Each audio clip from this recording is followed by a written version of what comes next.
I called the police. And because he came and I'm like, how do you know that she is not coming back? It hasn't been that long.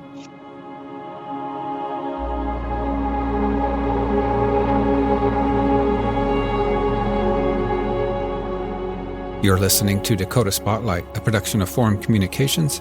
This is Season 6, Vanishing Act, the untold story of Kristin Diede and Bob Anderson.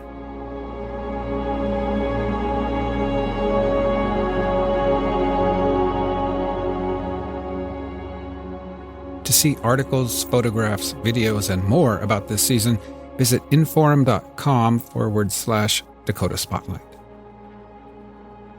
As many of you already know, I'm James Wallner, the creator and host of this podcast, currently in Season 6. But this season, I'm co-producing with my colleague Jeremy Fugelberg. Now, before every episode, Jeremy and I map out our story together, and each week we've been alternating some tasks. One of us writes the script, while the other proofreads, does some fact-checking, and conducts interviews, research, and so on. I've been doing all the sound design and editing, while Jeremy has been taking on all the written articles at inforum.com. In other words, teamwork. And pretty much everything we put into this story is cross-checked and pre-approved by one another. Everything that is except what I'm saying right now. I'm sort of sneaking these words into this episode without asking for Jeremy's input because I know he would ask me not to say what I'm about to say, and that is simply this. I want to thank Jeremy for all his hard work and help on this season so far. As many of you know, this is the first time I've brought someone else into a season like this. And for a reason I'm sure many of you can imagine at this point in the story, the investigation of Kristin Diede and Bob Anderson is a bit nerve-wracking at times in ways I've not had to deal with in the past. And I'm really happy that Jeremy agreed to join forces with me. So thanks, Jeremy, for all your help thus far in this season. Many of you have become accustomed to hearing me share a bit of my own thoughts while I tell these stories. This week, we get to hear some of Jeremy's too, and it's good stuff. So without any further ado, here's Jeremy and me too with Episode 7, How People Vanish.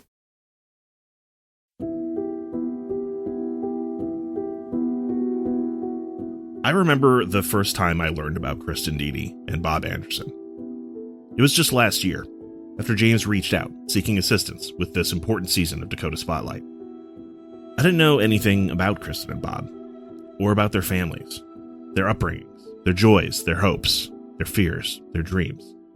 I just knew they were missing, that they may have been murdered, that they'd never been found. One of my very first thoughts was, how does that happen? How did two people vanish and not trigger a massive manhunt? Blanket media coverage, the front page of the newspaper, the nightly news, the cable shows. How can people report their loved ones as gone and it not blow up into the mystery of the year, if not the century? It seems like every week there's another high-profile case of someone who's gone missing, right? You see those headlines. You watch that news, the Dateline episode, then maybe later you watch the Netflix show about them. In 1993, when Kristin and Bob disappeared, I was a teenager in Fargo, North Dakota, only a few hours drive away from where they were last seen, in the Wishek area.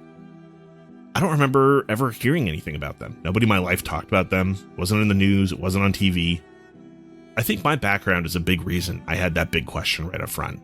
How does this happen? How two people can just vanish and not make the news? I lived a comparatively safe life in a safe neighborhood, in a safe town. People in my neighborhood didn't get killed. They didn't go missing. To give you an idea of the kind of fear that I lived with, I had a paper route. My biggest fear was a big angry poodle who lived in one of the fancy houses on Lilac Lane. It always barked bloody murder at me through the front door, and then this one time it got loose and chased me across the front lawn. That was the fear that I lived with. And maybe many of you can relate. That kind of lived experience can make you blind. Blind to the risks other people face every day. People who live their lives in tough circumstances, unsafe neighborhoods, unsafe families, under threat of daily injury, or worse. It's the reason many people remember their childhood as a good, safe, comparatively happy time. Well, many others do not. Kristin and Bob touched many people's lives. People loved them. James and I have talked to many of those people. They're the real heart and drive behind this season of Dakota Spotlight. They're preserving the memories of those who went missing, Kristin and Bob, keeping the flame of hope alive. We should all have people like that. People who care. I'd like to think I do. You probably do too, but not everyone does. The tragedy of this, though, is that even if those loved ones are there and keep fighting, it might not be enough. Missing people can and often do stay missing. Justice remains unserved. Kristin and Bob had people who sounded the alarm when they went missing, and it still wasn't enough. But those people kept fighting the fight. In this episode, we're going to take a good look at all the fault lines, all the big cracks that seem to swallow up Kristin and Bob and the news of their disappearance. The things that seem to have squelched the hunt for them. This won't be pretty. Sometimes the reasons might be hard to believe. And if you're like me, you'll come out of this probably a little angry and frustrated, but maybe hopeful too. Because people can and do just vanish. But as long as someone cares, be they family, law enforcement, or two guys on a podcast, the missing, such as Kristin and Bob, they're never truly gone. This is the reason Dakota Spotlight exists, really. It's what drew me to join James on this season. This podcast, it helps to keep that flame of hope alive. And just maybe, we find some answers.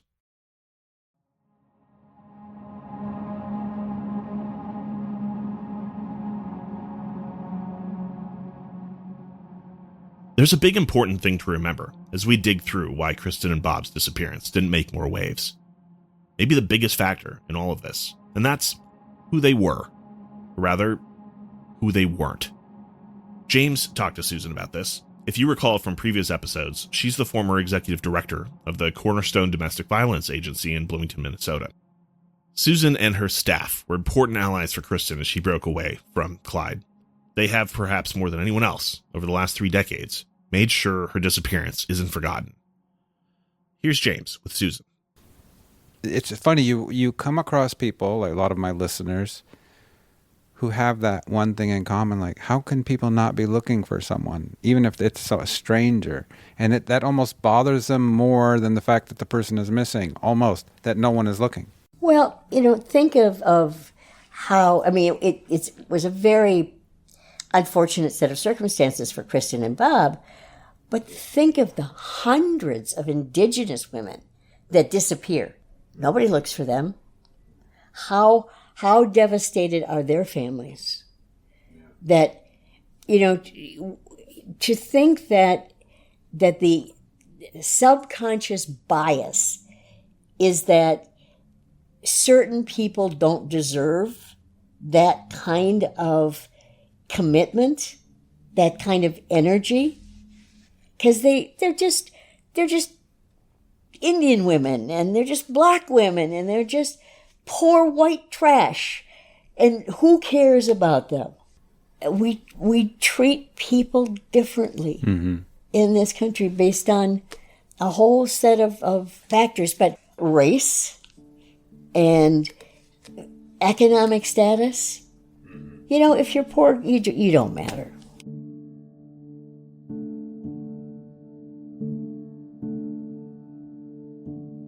So let's talk law enforcement. Those you would think would be the first to hear about two people who had vanished. And in this case, they were. In the days after Kristin and Bob were last seen, on August 15, 1993, people who cared about them called the cops to report them missing. But here's a question for you, and put yourself in the shoes of Kristin's friends or Bob's family members. Which cops should you even call? If 2 Minnesotans go missing in North Dakota, who should investigate the case? It's not even as easy as those 2 states. Think how this situation crosses so many jurisdictional boundaries, city borders, county borders, state lines. Would you call your local police or the police in the place you think they went missing? Do you call county authorities, state authorities, the FBI? Let's run through a short list of the mess. Kristin. She was from North Dakota, but she was now a resident of Bloomington, Minnesota. She had friends there and allies at the Cornerstone Agency. Bob was from Minnesota, but had lived in a number of places and had family around the Twin Cities. Wishek. Kristin had family in the Wishek area, and Wishek is where she and Bob talked to law enforcement the day they were last seen. But Wishek is a town in McIntosh County, there's a county line between Wishek and the Diede and Gable farms, which are in Logan County. Kristin had both blood family and in-laws in Logan County. That's where Kristin's estranged husband Clyde was that weekend too, although he also lived in Bloomington at the time. We know this is a lot to keep track of, and that's our point. This was a tangled mess of jurisdictional boundaries. Who was where, who came from where people were last seen, where their friends were, where their families were. So now let's look at who did get the calls for help. First, it was the police in Bloomington, Minnesota. Tiffany, Kristin's friend who was holding down the fort in Kristin's apartment in Bloomington, hesitated at first to make the call. As she told us in last week's episode, at first she felt it wasn't her place. But then the Anderson family called her and suggested she call the police, so she did. Here's Tiffany again from my sit-down interview with her in Utah. It was Wednesday. I called the police. They sent a woman. Heather came down. We talked to the lady. She kind of just brushed us off like we wanted attention or something, or something like it wasn't that serious. Maybe we should butt out. That's the feeling I got. Like, you're just some friends that she just met. You don't know anything about it, and you're just like, we're starting something. Maybe she put us up to it so that she can have documentation. It was just weird talking to this lady. I didn't feel like she took us seriously, or me. Okay. No. And were you ever contacted again about? Nope. Never. What about 2 years later, 3 years by law enforcement? Never, 10, not once. 15? I actually called once about 8, 9 years before I moved up here to Utah from California, and they couldn't even find the case. Do you remember where you called? I called Bloomington Police Department. You did? And okay. I just was like, can I get any information about the disappearance of Kristin Diede? And they're like, we don't, let me see, if we can find out. I don't know who you're talking about. It's been a long time. We'll get back to you. I left my name and number and never heard anything. So no one from North Dakota BCI or Logan County Sheriff's Department not spoken with you? Nope, no one. Okay. Not since that day. No one spoke to me except for you. So Tiffany recalls feeling brushed off by the police.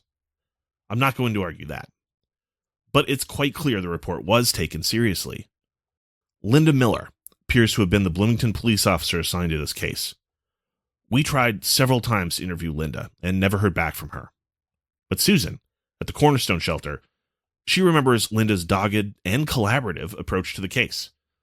And as we'll see later, Bloomington police were crucial to keeping the investigation alive to this day. Here's Susan talking to James. And I think we owe a great deal to Linda because she kept us informed. Anytime she found out any official information, she would share it with us. Another friend of Kristin, you've heard in previous episodes, her upstairs neighbor, Heather, recalls she and Tiffany did what they could to sound the alarm, to seek help, to get answers. I never thought I would be involved in something like that. That's why we printed out the flyers, and we knew that they were both missing, and so we printed out flyers with their picture on it. And gosh, I have one flyer left. I think it's in my hope chest somewhere. The flyers prominently featured photos of Kristin and Bob and offered a $1,500 reward. Crime Stoppers and the Bloomington Crime Prevention Association, asking for information leading to the arrest and formal charging of anyone responsible in Kristin and Bob's disappearance. As far as we know, those flyers never netted any good evidence, but Heather still has one of them to this day. To see it for yourself, check it out on our podcast website. It's at inforum.com/Dakota Spotlight, all one word. Okay, so how about Bob's family? Our best source on what the Anderson family did is from the careful notes on the case maintained by Mike and Diane. You've heard from them before. Diane is Bob's older sister, Mike the brother-in-law. Mike and Diane's notes include information from the Anderson family and their conversations with law enforcement. According to those notes, Bob's father called Bob's brother Dean on Tuesday, 2 days after Bob was last seen. He said he was worried that Kristin and Bob hadn't returned from North Dakota. On Wednesday, the following day, Tiffany recalls Bob's parents called Kristin's apartment and reached Tiffany. According to Mike and Diane's notes, the Anderson family contacted police themselves also. Dean, Bob's older brother, reported him missing to the Bloomington Police Department on August 26, 1993. Then he reported Bob to another department in late October. Here's Mike and Diane talking to James and me. Oh, and that background noise is my bad habit of taking notes by pounding on my laptop keyboard like it's an old typewriter. Sorry about that. What's the October 21st date? That's news to me. Dean reported them missing to the St. Paul police. Oh. Yeah. I think possibly that had something to do with Bob's address. Oh. Yeah. I think his official address may have been at Dean's at that time. It's not clear that call to the St. Paul Police Department ever led to anything. But we do know the Bloomington calls mattered, as we'll explain later. So who didn't reach out to help Kristin and Bob? Who didn't get told they were missing? Who didn't sound the alarm? More people than you'd like to think.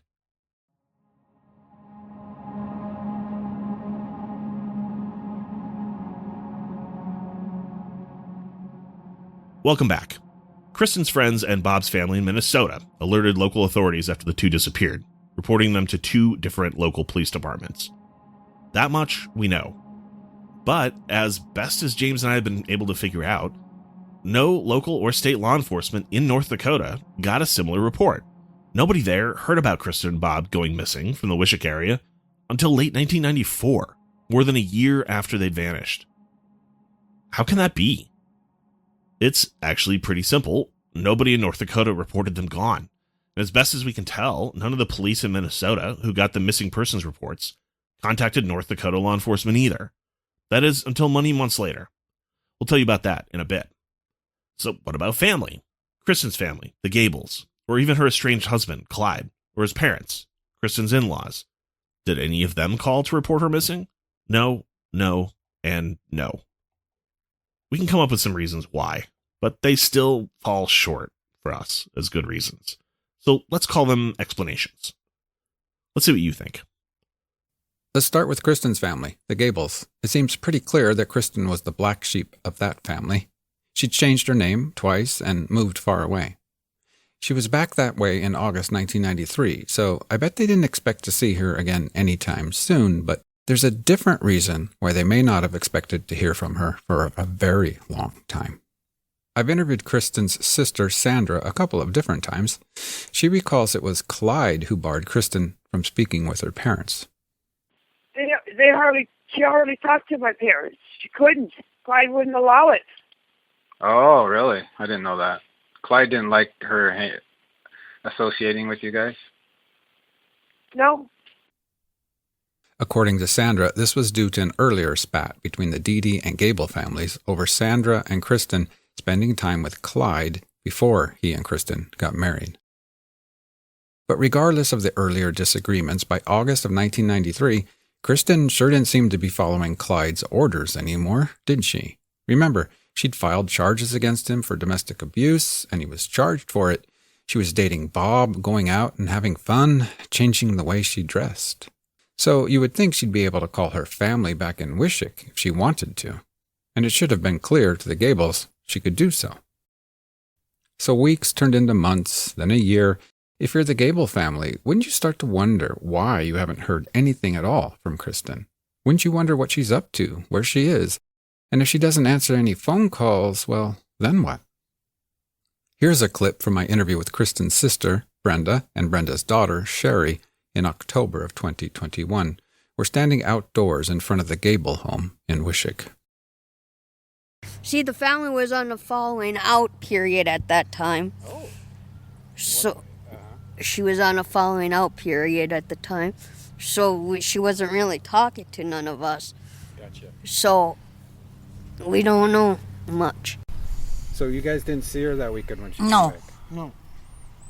I didn't see nothing. We didn't know nothing. And my folks aren't around no more. Have the police ever talked to you? Yeah. Yes. A long time ago. Long time ago. How old were you when they talked to you? Like I said, she was still going to school at the time. I don't remember. Okay. And I maybe could have been in my 30s, 40s. Yeah. So it would have been like way back then when they disappeared? Yeah. Well, what did your parents say about the disappearance? What did they think happened? Did they have any idea? No, they don't got no idea. None of us have no idea what happened to her. That's what I would like to know. That's what we'd like to know what happened to her. Of course. But we don't know. Do you remember the first time you heard that she was missing? After we got back from Idaho. Like right away? Yeah. Maybe about a week or two after that. No, sooner. I don't remember. It's public hard school, to so keep we don't every know. little detail of it, and we're trying to get over it, so. I'm sorry for your loss. Yeah. I mean, is there anywhere in your mind you think she might be alive? no. See, You kind of give up hope after this long. Yeah. Especially when you know she's not in contact with her children either.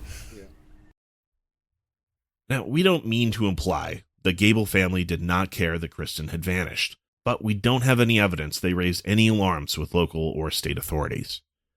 Same with the Diede family, now missing a daughter-in-law, a sister-in-law. Estranged, yes, but still. Even for the sake of their two grandkids, their niece and nephew, Mitchell and Deanna, why not at least pursue where their mom went? Their lack of action stands in marked contrast to what we know Bob's family did after he vanished. Our reporting has indicated there was word around town, in the Wishek area, that Kristin and Bob had gone missing in the weeks after they vanished. However, we can't find any signs that the small local newspaper in Wishek wrote up anything about it, nor any other news outlet for that matter. Just talk, words on the wind. Here, then gone, vanished.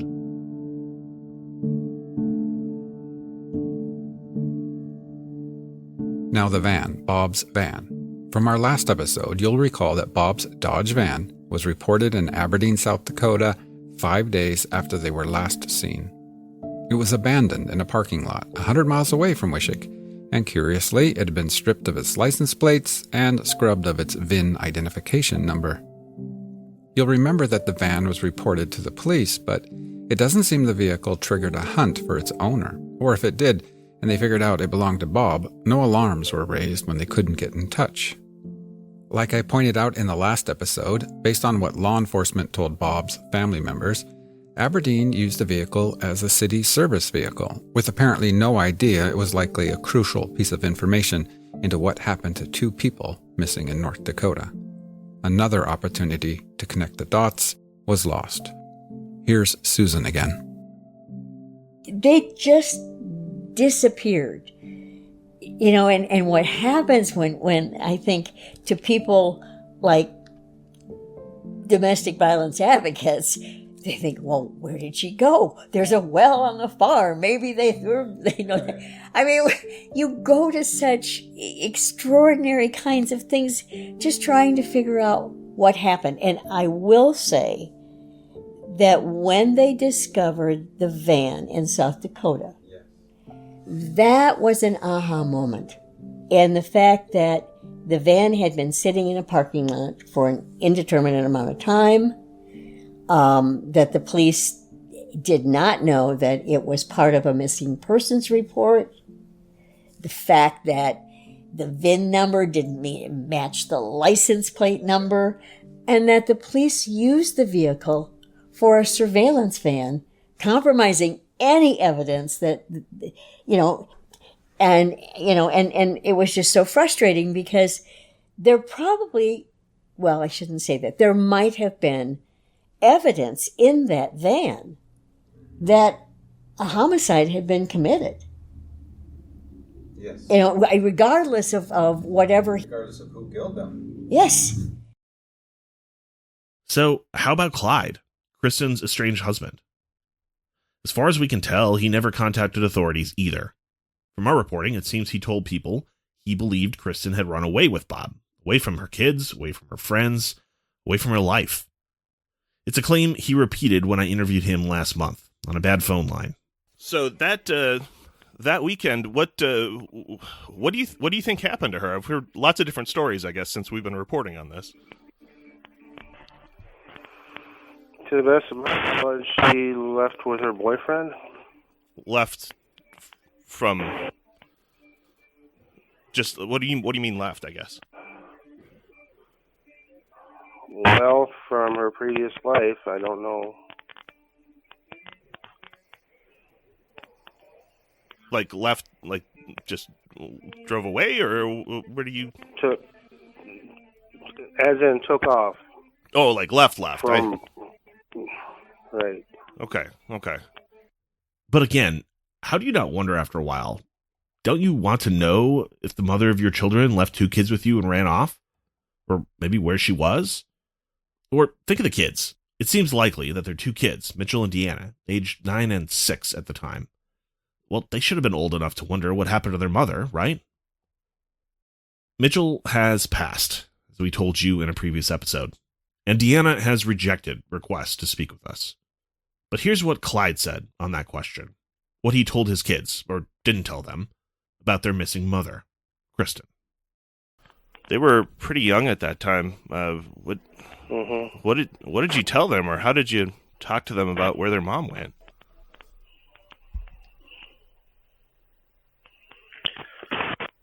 Well, I wouldn't say they weren't used to that type of thing from her, but it wasn't the first time that she would leave the children with somebody, if not me, then somebody else. But of course, after a while, she's not coming back. How did you handle that, just as a dad? I didn't have anything to relate about it, so there was nothing I could tell them. Yeah. Did they ask about her a lot? Oh, sure. They would ask periodically, I wonder when Mom's coming back, and I couldn't tell them. Not long after Kristin and Bob vanished, it seems Clyde was back in Bloomington, Minnesota. And he had a confrontation with Kristin's neighbor friend, Heather. It's not clear precisely when this took place. Heather doesn't remember the exact date. She places it weeks or maybe a month or 2 after Kristin disappeared. Here, Heather recounts to me and James her memory of what happened. A memory that, to this day, still leaves her shaken. Yeah, and then the next day became the next day. I didn't know who to call, Mm-hmm. And then he showed up. And it was like... Who was he? Her ex-husband. And I was just like, what are you doing here? And God, maybe it was a week or so after. See, I can't remember exactly how things flow together because it was, Sure. how many, years ago. Sure. Because her house was a mess after he left it. And that's what I remember. I called the police. And I don't know if Tiffany decided that we should do that or if I did. Okay. And maybe that's who called the... because somebody came to interview us. Okay. And that's when they told me the defamation of character and that I could go to jail because I was saying that he did this. And so he had to have came to the house already. And yep, that's why I called the police. So you called the police after he came to the house? I'm sorry. I keep replaying stuff in my mind because I hadn't thought about this in many years. And because he came and I'm like, how do you know that she is not coming back? It hasn't been that long. Heather said Clyde then got in her face. And she said she's nervous to repeat what he said to her then, to this day. On advice of our lawyers, we're going to refrain from repeating her specific memory of it as well. But like we said, Heather's confrontation with Clyde left her shaken and scared. I asked Clyde about the encounter when I got him on the phone that one time last month. He had little to say about it, and in fact, it was the question that led him to end the call and to indicate he was not interested in talking with me again. Now you, my understanding is from Kristin's friends back in Bloomington is not too long after she disappeared, you showed up at her apartment to get some things. Is that accurate?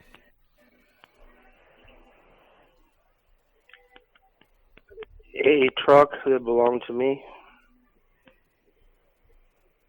That's the only thing that I recall about going to apartment. To get a vehicle, you mean? Yes. Okay.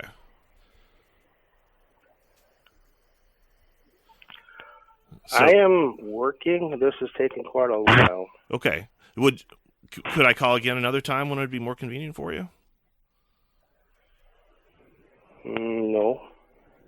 Or you're not interested in talking anymore about this? No. It's dredging up bad memories. I understand that. We've said it in previous episodes, but it bears repeating. I spoke via phone with Clyde early last month and asked a few questions before Clyde ended the call, indicating he didn't want to discuss the matter further, then or later. James followed up with him a week later anyway, and Clyde declined to answer any more questions. Months after Kristin was last seen, Clyde divorced her and received full custody of their 2 children. We obtained a copy of the divorce decree from Minnesota, dated March 7th, 1994. That's 204 days from the date people last saw Kristin alive. We'll post it online at our podcast site, inforum.com/Dakota Spotlight. Here, James and I take a look at it and see what we learn. 10/9/92, is that what you're looking at?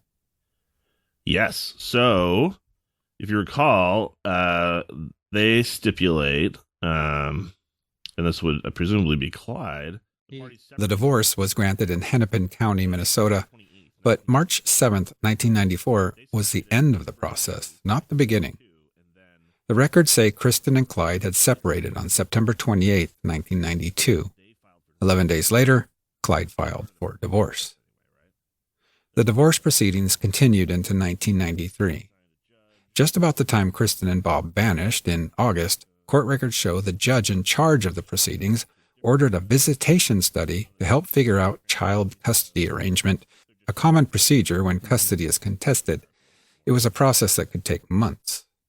It's not clear what that visitation study order led to, but with Kristin no longer vying for custody, it seems the divorce process got quite a bit simpler. A final hearing took place January 18, 1994. Clyde was the petitioner. Kristin was listed as the respondent. Kristin Joy Diede, address unknown. Says the divorce decree, petitioner is entitled to judgment by default for respondent's failure to appear. No, Kristin made this process a lot more straightforward. Clyde got full custody of Mitchell and Deanna. For Kristin, visitation rights and child support were listed as reserved, meaning not set up at the time. That meant no visitation set up for Kristin with her kids, no child support payments expected. Kristin Diede could keep her stuff, the decree says, but Clyde would get her vehicle, a 1977 Ford Bronco. 4 pages in all. That was it. The divorce was now final. Later that year, in 1994, Clyde moved to South Dakota. Based on what we know from the background check we pulled on him, by late 1994, Clyde and his 2 children moved to the town of Winter in South Dakota, then with a population of about 3,300 people. There, Clyde opened a small chiropractic practice on Main Street. He was far away from Wishek. As the crow flies, about 230 miles straight south. Maybe he even thought this was him turning a page to the next chapter of his life. But then, something very crucial occurred on December 9th, 1994. Someone at the Bloomington, Minnesota Police Department picked up the phone and called the sheriff in Logan County in North Dakota. And for the first time, North Dakota law enforcement heard about Kristin and Bob's disappearance 16 months after they were last seen. And that phone call led to another phone call in Bismarck, the state capital, to the heavy hitters, North Dakota's state version of the FBI, the BCI, the Bureau of Criminal Investigation. Suddenly, agents there had a missing persons case to discuss, and they've been discussing it and working it ever since.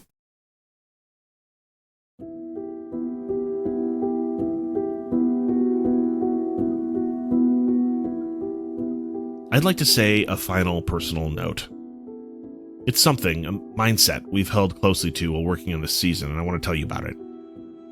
We know we simply wouldn't have gotten to where we are in this season without all of those who still care and still fight for Kristin and Bob. At our best, what we do honors their faith. This came up when James interviewed Susan, the Cornerstone Shelter former executive director. So, when you got a call from me about 6-7 years ago, was it a nice surprise or a sorrowful surprise, or? It was. That's something. Let me think about that for a second. It was an affirming surprise because, as I said earlier, nobody was looking for her, and to find out that you were a reporter and you came across this story and it just stuck. And that you would go to the extent that you did to pursue some answers. Come here, talk to me, the advocate that worked with Kristin, the police officer that, worked with Kristin. That was affirming. That was somebody cares. Somebody in North Dakota cares about this woman and this man.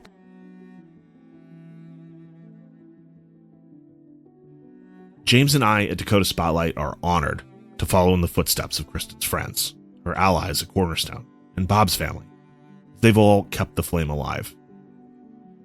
And we're going to give them the last word here on this episode. Here's Deborah, Bob's sister. Well, if anyone knows anything or can help with this, please find it in yourself to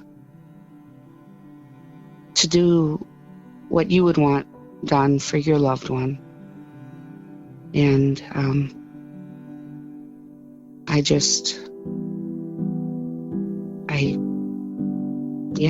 would appreciate that immensely, to know something.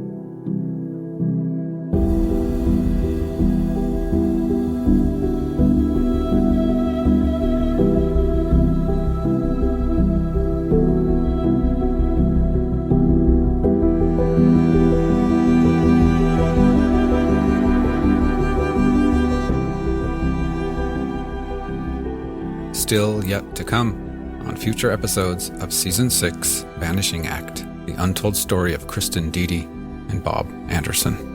I think someone had told him, look, there's some reporter in town. He's from Minneapolis. He's asking a lot of questions about the disappearance. Yeah, they were just squeezing me for information. It was a jacket that my mom stitched up, and she recognized it right away. As we went around town, it felt like someone was following us. There was always someone watching us from a distance from a pickup truck. So I have to ask, did you kill Kristin and Bob?